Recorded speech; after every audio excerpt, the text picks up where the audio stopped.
ইরানের পক্ষ থেকে প্রকাশিত এক ভিডিও বার্তায় জানানো হয়েছে দেশটি শীঘ্রই তাদের অত্যাধুনিক ক্ষেপণাস্ত্র খোররামশার-৫-এর পরীক্ষা চালাতে যাচ্ছে। এই খবর ছড়িয়ে পড়তে আন্তর্জাতিক অঙ্গনে শুরু হয়েছে ব্যাপক আলোড়ন।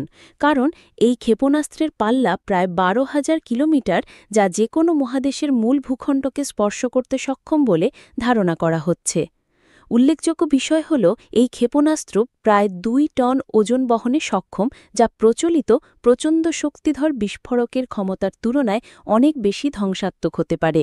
এমনকি এর ক্ষমতা যুক্তরাষ্ট্রের বিখ্যাত বাংকার ধ্বংসকারী অস্ত্রের চেয়েও বেশি হতে পারে বলে ভিডিও বার্তায় উল্লেখ করা হয়েছে। এই ক্ষেপণাস্ত্রটি একটি আন্তঃমহাদেশীয় ব্যালিস্টিক ক্ষেপণাস্ত্র হিসেবে তৈরি করা হয়েছে, যার গতি ঘণ্টায় প্রায় ২০,০০০ কিলোমিটার পর্যন্ত পৌঁছাতে পারে বলে দাবি করা হয়েছে।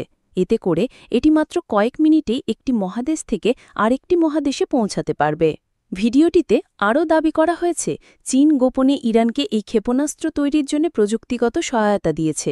পাশাপাশি এটাও বলা হচ্ছে যে এই প্রকল্পে উত্তর কোরিয়ার একটি ক্ষেপণাস্ত্র ডিজাইনকে মডেল হিসেবে ব্যবহার করা হয়েছে, যার উন্নয়নে চীনের সহায়তা ছিল।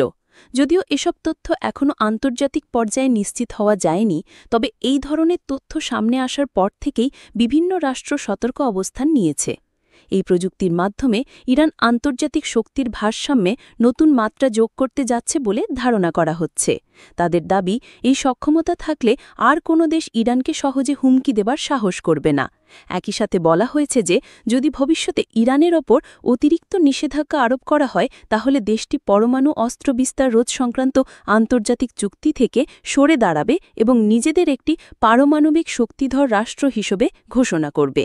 এই ঘোষণাগুলো শুধু রাজনৈতিক স্তরেই নয়, বরং কূটনৈতিক অঙ্গনেও এক ধরনের টানাপোড়েন সৃষ্টি করেছে। বিশেষজ্ঞদের মতে, পরিস্থিতি শান্ত রাখার জন্য আন্তর্জাতিক সংলাপের প্রয়োজনীয়তা আরও বেশি বৃদ্ধি পেয়েছে। প্রিয় দর্শক, এই ছিল আজকের বাংলা24 চ্যানেলের সর্বশেষ নিউজ। নিয়মিত নিউজ আপডেট দেখার জন্য বাংলা24 চ্যানেলটি সাবস্ক্রাইব করতে ভুলবেন না।